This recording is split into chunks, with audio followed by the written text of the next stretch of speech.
One person who was always anti-Diddy and was always speaking about Diddy as a problematic person was 50 Cent. He would do a lot of foul shit. Like behind the scenes, he would do some foul shit. Like, But I also didn't participate. I also didn't go to those parties. Yeah. Puffy was playing with your booty in Miami. 50 Cent walked into the courtroom with evidence that shocked everyone. As soon as he started talking about Diddy, even the judge stopped writing and just listened. What 50 said next was so detailed, names, dates, and events, that Diddy's lawyer quickly asked for a break. This wasn't just wild gossip. It was real, specific, and came from sources only people close to Diddy would know. This wasn't just rap drama anymore. This was the moment everything changed. You do it, right? Yeah. I know you've been heavy on social media talking about it. He did it. And I'm the only one who's been vocal about this long before it actually. But I also didn't participate. I also didn't go to those parties. Yeah. So a lot of the celebrity culture that you don't hear saying anything is because they participated. Was there a reason you never went to those parties back in the day? I'm just not with all that 50 shit. Like all of the stuff that he's doing, I'm not into that type of stuff. I'm just a little more, maybe you could say basic or normal. What's happening with Puffy? I know you're not really tapped in, but what The last thing I saw was like a guy there. He was like, yo, he like pushed me into the truck. It really hurt. And he sounded like he sounded me. I was like, yo, look, I could find other things to do for money. And it turns out that it's just been announced that he's created a docu-series on Netflix. I can't wait to see this. The other end of that, every person who has tried to speak out about this, who has tried to speak out about the industry, the type of people that are controlling the industry, the attacks that people face from the media if they try to speak out, is always the same. They're called crazy. And an example of one such individual who went through those sorts of attacks is the actor Orlando Brown. He was on Disney, and I remember everyone telling us that he was totally insane and deranged when he was saying a lot of things that at the time sounded crazy, particularly about Diddy. Take a listen. The requirement is you gotta say no to Diddy. If it's new booty in the building, you know he gonna get it. Don't take your girlfriend to a Diddy party. You can take the, but he won't you. Diddy, to me, is the fall guy. We are still seeing a major effort to protect the big names, just like with Jeffrey Epstein. Most people thought 50 Cent and Diddy were just doing the usual celebrity feud, rich guys throwing shade to get attention. But when 50 showed up in court, people realized it was serious. This wasn't about music or fame, it was personal. And 50 had been planning this for years. Their issues go way back, since the early 2000s. While 50 was going after Ja Rule, he was also quietly keeping an eye on Diddy. Those little comments in interviews and jokes about Diddy dancing in videos, they weren't random. By 2006, 50 started calling Diddy out directly, especially about how he treated artists and how he handled Biggie's legacy. Diddy always acted like 50 was just jealous, but people close to them knew there was more going on. What no one knew was that 50 was keeping receipts the whole time, tracking parties, industry events, and having private talks with people who used to work for Diddy. His online posts weren't just jokes. They were clues leading to this courtroom moment. When news about Diddy's legal problems broke last year, 50 went into action. Insiders said he had secret meetings with former Bad Boy Records employees, even meeting someone who used to manage Diddy's schedule for 6 hours. By this spring, 50's social media posts became extremely detailed, mentioning exact parties, flights, and hotel rooms. People started asking, how does he know all this? On the day of court, 50 showed up serious, no flashy clothes, no crew. Just a navy suit, calm face, and a thick folder in his hand. He nodded to everyone except Diddy. Diddy walked in confident, joking with his lawyers. But when 50 started talking, that confidence disappeared. Diddy's face changed. His smile dropped, his eyes widened, and he grabbed his lawyer's arm. It wasn't just shock, it was like he realized 50 had access to secrets no one else should know. Not offended by what I was offended by. Wow, they found Kendrick and Whiteface. You know, that's obviously doing shopping. They got the same outfit. Yeah, it's true. Yeah, that's a nice shirt. That's a nice shirt. All right, so when he said the shopping line, in real life, what did you say? I said, let me get away from him. Because he was like, yo, you hot now. Now we gotta hang out now. Like, you know, like hang out. Yeah. He said, I don't know, maybe I'll take you shopping and I get you some flash and you can give me the hood shit. And I was looking and I was like, let me just move away from him because I'm gonna mess up the wedding. I always say to myself, like, it was someone's wedding? It was Chris Lighty's wedding. It was in Miami. Nori's there. Nori knows this because I looked at him like, yo. Tell him the story. Tell him the story. So we talking about rumors, right? Yeah. And we, when you Google his name, there's a rumor that pops up that he was Diddy's boy toy. Oh shit! Right? Wait, so this is so Charlamagne said it's not true, but I told after he brought up the stuff with you, I said, you know what 50 gonna say when he meets you? Oh no, I don't know that was going on. You know, I can't wait to run into him again. See, what you gonna say to him? Puffy was playing with your booty in Miami. You know what 50 gonna say to you when he sees you. What? I heard Diddy touch the butt. Yeah. Wait till I see him. Wait till I see him. I'm like, yo. Yeah. After 50 Cent was sworn in, the courtroom went silent. Not just quiet, silent. You could hear the air conditioning. He adjusted his tie, looked straight at the judge, and calmly said, I want to start with July 14th, 2012. The way he said it was so specific that reporters immediately started typing. Even the court reporter froze. 50 said that on that date, in room 1412 at the Four Seasons Hotel in Miami, Diddy held a business meeting that was actually a cover for something illegal, something tied to federal trafficking laws. That's when the courtroom gasped. Diddy's main lawyer dropped his pen. 50 spoke like he had access to Diddy's private schedule. Then he laid out a timeline: October 2013, a yacht party in Europe, where guests were misled; March 2016, a meeting at a private estate in the Hamptons involving shady deals; December 2019, a compound in Turks and Caicos where witnesses say Diddy did illegal things. This wasn't wild guessing. 50 talked about real texts, emails with dates, and even recordings, whether legal or not, no one knew yet. He said, I have 16 witnesses ready to testify under oath about everything I'm saying. The judge tried to interrupt him, but 50 was ready. I'm laying out the facts, Your Honor, he said, using legal terms that surprised everyone, including Diddy's lawyers. Diddy's lawyer tried to object several times, calling it speculation and hearsay. But 50 shut it down each time. It's not hearsay when I was there or have proof. His calm and sharp legal responses shocked everyone. Then came the biggest moment. 50 said, on September 23, 2017, at the Ammon Resort in Turks and Caicos, in the villa called Serenity, Diddy broke a major U.S. sex trafficking law. 2 federal agents sitting in the courtroom instantly began taking notes. 50 didn't stop. He named 3 guests who were there, including a famous celebrity no one knew was connected to Diddy. Then he listed luxury hotels around the world, with exact room numbers, dates, and times. He even described private islands where staff witnessed everything, and with each statement, it became clear this wasn't just talk. These were serious accusations that could lead to serious prison time. He would do a lot of foul shit, like behind the scenes. He would do some foul shit, like hating on, like doing things with people I'd done business with that he done business with. He would say shit that I was like, he said that to you? Right. I was like, yeah, it's all right. You know what I'm saying? Like, you know, and niggas don't know what they like till they see somebody with it. So they want the girls after you're done with them and shit. Yeah. Leftovers. Yeah. You take your leftovers. A lot of niggas have my leftovers.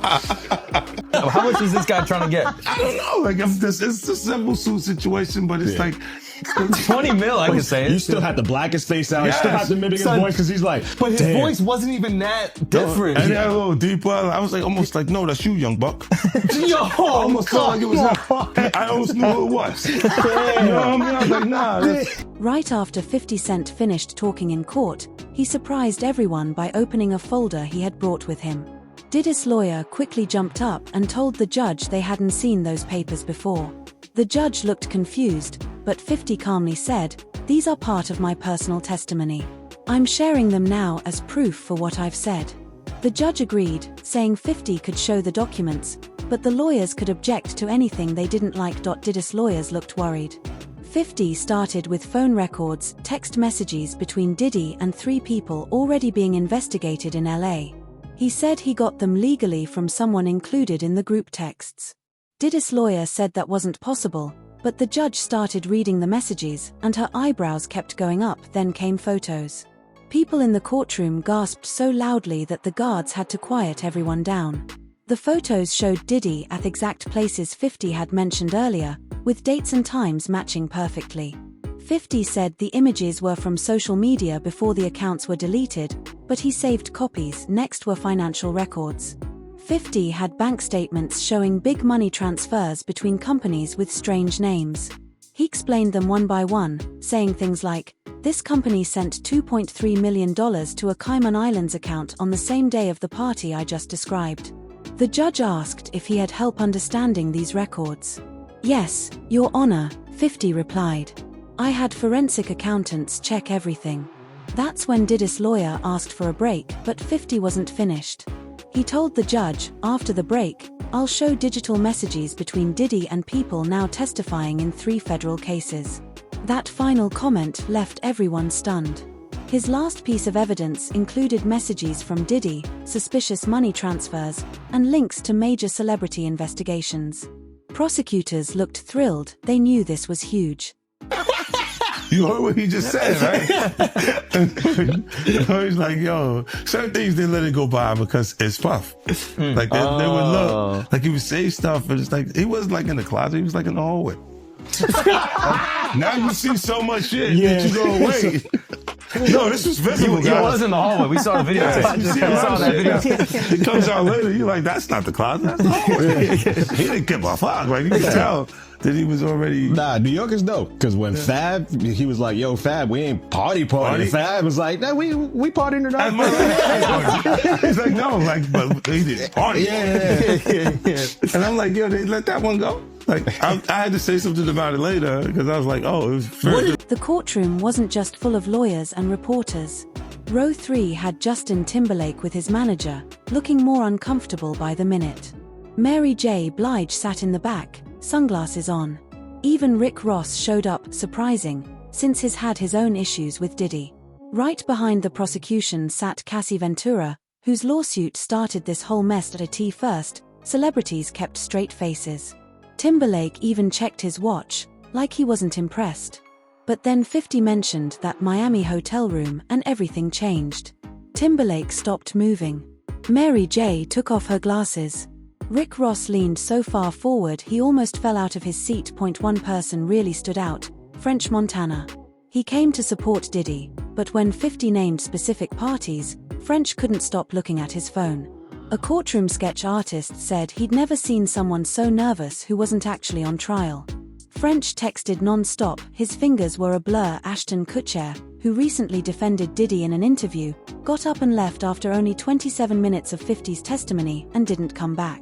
That same evening, his team deleted all his Diddy posts online. Other celebrities reacted too. Drake posted a cryptic hourglass emoji during the court session. Rihanna cancelled a charity event tied to Diddy just 2 hours after court ended. Beyoncé's publicist even released a statement saying she hadn't attended any private events with Diddy since 2016. The biggest reaction came from Usher, a longtime Diddy supporter. He stayed still most of the time until 50 mentioned a 2015 yacht party in Ibiza and described who was there and what happened. Usher gasped out loud and covered his mouth. Everyone turned to look at him. His face said it all. This might actually be true. All these years, you've been the only one calling this out. No, I look like I've been the crazy guy for a long time. They say you're a hater. They say you're crazy. You do this, yeah. And now everybody's complaining. My ass is hurting. This all this shit is coming. 50, you can't make jokes about it. No. The internet might comfort you, bro. All I'm saying it might comfort you. You see it now. All of these complaints. People were damn. They were and pillaged. This was never going on, right? And what do I get for I went through years of a hater. You're a hater. You want this and that. I'm just watching. Like I look at things and go, when you see the new lawsuit coming with Jay, the part with Jay, I go, oh shoot, like. Then I think about it, I go, that had to be there. So when I was saying that he was missing, he just wasn't actively being out there because they was dealing with that. Wait, do you think there's truth to the Jay thing? There's no way. Like that, look, like if you say, I have this thing where I'm conflicted when it takes you 20 years to remember something that happened to you. Yeah. Okay. I don't know. I go also 10 years, 20 years later, that comes back. And it's like all of the Puff's problems are coming from the ministers touching little boys. What you mean? The laws are the way they are because the Because of the priest. The priest touching little boys. Oh. While most people focused on the celebrity reactions, legal experts in the room saw something serious happening. 3 former federal prosecutors in the back row were taking furious notes. Why was 50 allowed to say all this? The hearing was supposed to be about a business dispute. But 50's lawyers had filed a motion saying Diddy's illegal behavior affected their business, and the judge allowed 50 to talk about past actions under Rule 404(b), a rule that lets witnesses talk about past bad behavior to show a pattern. That clever legal move meant 50 could say almost anything under oath. His testimony caused 5 big legal problems for Diddy. The money transfers could lead to a money laundering investigation. The dates and locations 50 gave help prosecutors find witnesses. The trafficking claims involve federal crimes with serious prison time. Naming other celebrities as witnesses creates co-conspirator issues. The timeline 50 gave destroys any chance of a statute of limitations defense. The judge also showed 50's claims had weight. She overruled Diddy's objections 3 times when they tried to block the financial evidence. Legal experts said if she thought 50 was lying, she would have shut him down. 2 U.S. attorneys were in the courtroom. They weren't there by accident. They took notes every time 50 mentioned a money transfer. One even made a phone call during a break, then returned looking even more interested. 50's testimony clearly hit legal targets. He named dollar amounts over $10,000, which triggers federal reviews, and international hotel locations, which pulls in global jurisdictions. It was obvious he'd been coached on how to cause the most legal damage. Diddy's lawyers didn't react much to the celebrity gossip, but when 50 talked about shell companies and offshore accounts, they panicked. One lawyer started writing fast and passing urgent notes. The most damaging moment came in the last 10 minutes. 50 explained in detail how Diddy moved money through 7 fake companies between 2018 and 2021. He gave names like Platinum Horizons LLC and Coastal Sunrise Holdings, and matched each payment to events with alleged criminal activity. Then came the final bomb. 50 said these payments were linked to 3 active federal investigations, including one that had already made headlines. Prosecutors didn't just take notes anymore, they were clearly getting ready for next steps. Since that day, 3 major record labels have quietly backed away from Diddy. His legal team has hired 4 new lawyers who specialize in federal crimes. They know what's coming. 50 hasn't given any interviews, but he doesn't need to. His followers doubled overnight. Music execs who used to ignore him now pick up his calls immediately. And experts say at least 2 new federal investigations could start because of the evidence he gave. What began as a rap beef might now send someone to prison.